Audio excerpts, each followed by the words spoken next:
వరంగల్ జిల్లాలో ప్రభుత్వ పాఠశాల విద్యార్థులకు కంప్యూటర్ విద్య భారంగా మారింది. ప్రైవేట్ స్కూళ్లకు దీటుగా చదువు చెప్తామన్న విద్యాశాఖ అధికారుల హామీలో అమలు కావడం లేదు. కంప్యూటర్ విద్యను అందించడంలో అధికారులు నిర్లక్ష్యంగా వ్యవహరిస్తున్నారు. దాంతో విద్యార్థులకు పాఠాలు చెప్పే కంప్యూటర్లు మూలన పడుతున్నాయి.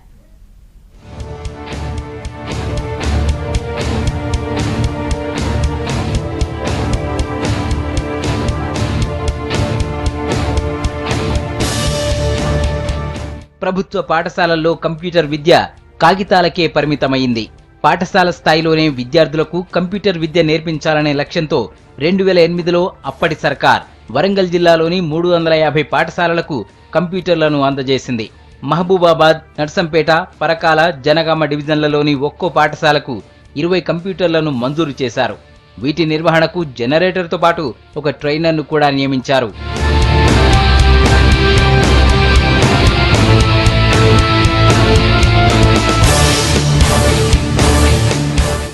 సర్కార్ ఆదేశాలతో 6 ఏళ్ల పాటు కంప్యూటర్ పాఠాలు బోధించారు.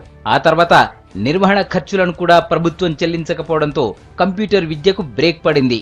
3 ఏళ్లుగా కంప్యూటర్ క్లాస్ రూమ్ గదులకు తాళాలు వేసి ఉంచడంతో దుమ్ము ధూళితో కంప్యూటర్లు పనికి రాకుండా పోయాయి.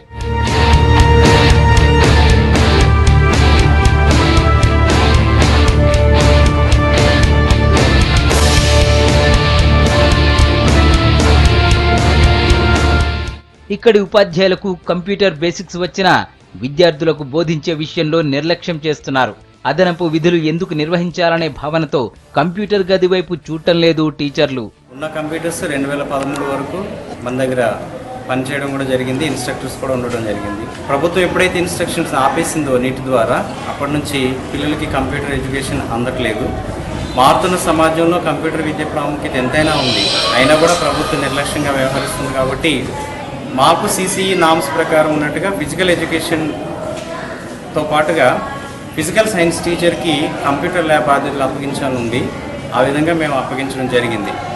అప్పగించినప్పుడు సార్ వెళ్ళి దాన్ని ప్రయత్నం చేసినప్పుడు నాట్ ఫంక్షనింగ్ సార్ అని చెప్పడం జరిగింది. కాబట్టి అప్పటి నుంచి కంప్యూటర్ విద్యను సకాలంలో అందించలేకపోతున్నాం. ప్రభుత్వ విద్యార్థులకు కంప్యూటర్ విద్యను అందించే విషయాన్ని విద్యాశాఖ అధికారులు నిర్లక్ష్యం చేస్తున్నారు. దీంతో ప్రభుత్వ పాఠశాలల్లో చదివే విద్యార్థులు కంప్యూటర్ విద్యలో వెనకబడిపోతున్నారు. దాంట్లో జిల్లాలో కంప్యూటర్స్ అన్ని కూడా వాటి యొక్క వర్కింగ్ కండిషన్ అనలైజ్ చేసి ఒక 100 స్కూల్స్లో 100 పాఠశాలలో మనకి డీజీ ఫెసిలిటీ ఇస్తున్నారు.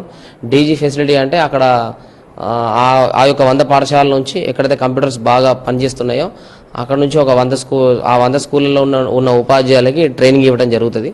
గతంలో ఎన్ఐటి నుంచి మనకు టైఅప్ ఉండేది. National Institute of Information Technology and education డిపార్ట్మెంట్తో టైఅప్ ఉండేది. కానీ వాళ్ళు 5 ఏళ్ళ టర్మ్ 5 సంవత్సరాలు టైఅప్ అయిపోయిన తర్వాత వాళ్ళు వెళ్ళిపోవడం జరిగింది. కాబట్టి ఇప్పుడు మన డిపార్ట్మెంట్ ఉపాధ్యాయులకే 100 స్కూల్ సంబంధించిన టీచర్లను పిలిపించి ట్రైనింగ్ ఇప్పించి మళ్ళీ వాళ్ళే విద్యార్థులకి కంప్యూటర్ ఎడ్యుకేషన్ అందించే విధంగా చర్యలు తీసుకుంటాం. తాళాలు ఎక్కడైతే వేస్తామో అక్కడ మేము ఇన్స్ట్రక్షన్స్ ఇచ్చి వాళ్ళని ఓపెన్ చేపిస్తాం. ఉపాధ్యాయులు లేరు కాబట్టి తాళాలు వేశారు.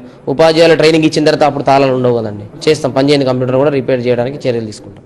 ఇప్పటికైనా ప్రభుత్వం స్పందించి సర్కార్ పాఠశాలల విద్యార్థులకు కంప్యూటర్ విద్య అందుబాటులోకి తెచ్చేలా చర్యలు తీసుకోవాలని కోరుతున్నారు విద్యార్థి సంఘాల నేతలు.